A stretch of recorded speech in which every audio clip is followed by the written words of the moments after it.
دیتا ہے. مٹے نامیوں کے نشان کیسے کیسے. دنیا میں کتنے لوگ آ گئے، چاہے وہ حکمران آئے، چاہے وہ بہادر لوگ آئے، چاہے وہ دولت والے آ گئے، اور اب دنیا میں وہ کچھ نہیں رہا. وہ سب مٹے نامیوں کے نشان کیسے کیسے، ان سبوں کا نام و نشان تک ختم ہو گیا. دنیا کی حقیقت ہمارے سامنے یہ رکھتا ہے. اس کے علاوہ یہ چوتھا شعر اس میں ہے، دل و دیدہ اہل عالم میں ہے گھر. دل و دیدہ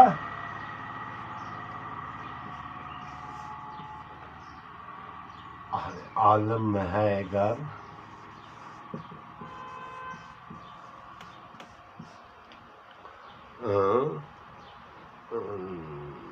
تمہارے لیے بھی مکان کیسا کیسے ہے. تمہارے لیے بھی مکان کیسے کیسے.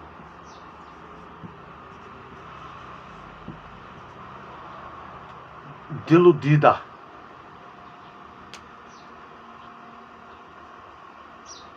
اپنے محبوب سے مخاطب ہو کر فرماتے ہیں کہ اے میرے محبوب، میں نے آپ کو دل اور آنکھوں میں آپ کے لیے آپ کو بسایا ہے. یعنی میں نے اپنے محبوب کو آنکھوں میں اور دل میں بسایا ہے، کیونکہ میں نے اپنے محبوب کے لیے کیسے کیسے مکان رکھے ہیں. یعنی اپنے محبوب سے اظہار محبت میں اشعار کیا کر، دل و دیدہ اہل عالم میں ہے گھر. تمہارے لیے بھی مکان کیسا کیسے. اے میرے محبوب، میں نے اپنے دل اور آنکھوں میں آپ کو بسا رکھا ہے. واقعی میرے محبوب کے رہنے کے لیے کیسے کیسے مکان ہے. اور آخری جو شعر اس نے کہا ہے، پانچواں شعر، غم غصہ رنج و علم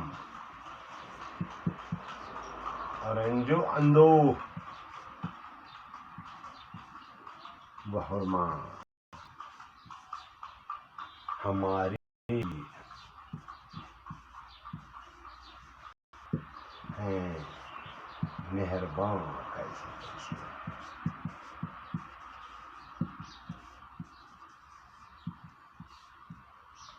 غم غصہ رنج و عالم محرما.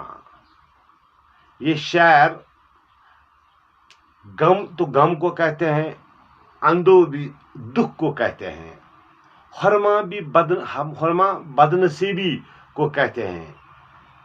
اہل ہو گئے لوگ، بالکل. یہ غم غصہ میری زندگی میں، شاعر خواجہ حیدر علی آتش فرماتے ہیں کہ میری زندگی میں آج تک غم، پریشانی، بدنصیبی، نا امیدی کے سوا کچھ نہیں پایا. میں نے اپنی ساری زندگی میں غم، مصیبت، نا امیدی، بدنصیبی، لاچاری، تنگ دستی سوا کچھ نہیں پایا. یعنی میں نے اپنی ساری زندگی اسی میں گزاری ہے. اور یہ غم و علم یہ میرے سب سے مہربان دوست ہیں. کیا خوب میری زندگی کے مہربان کس رنگ کے ہیں. یعنی جنہوں نے مہربان ہو کر میری زندگی میں جو رنگ بھرا وہ کیسے ہیں. یعنی غم و علم، یہ رنج و اندوہ، یعنی غم اور مایوسی، نا امیدی، یہ میری زندگی کے دوست ہیں، کیونکہ انہوں نے میری زندگی میں رنگ بھر دیا. اب اس شعر اس گل کے ان اشعار میں جو مشکل الفاظ ہمیں نظر آئے، گل کھلانا میں نے آپ کو لکھایا یہاں، اور غم اندو، غم غصہ رنج و علم میں نے اندو میں نے بتایا، یہ ہو گیا دکھ. الف لام میم علم وہ بھی ہو گیا دکھ. خرما ہو گیا بدنصیبی.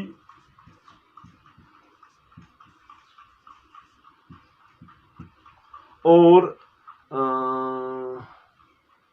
مہربان، یہ آپ کو معلوم ہے مہربان.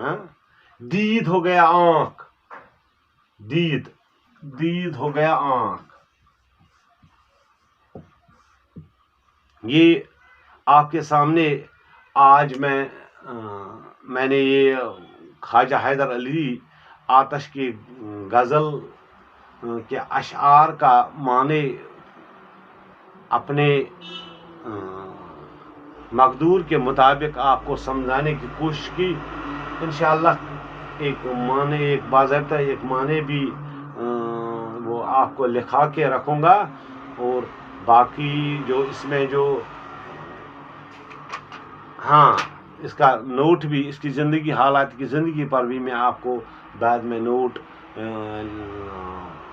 ڈالوں گا، اور آپ وہ بھی کوشش کریں گے بعد میں لکھے رکھیں گے. باقی السلام علیکم.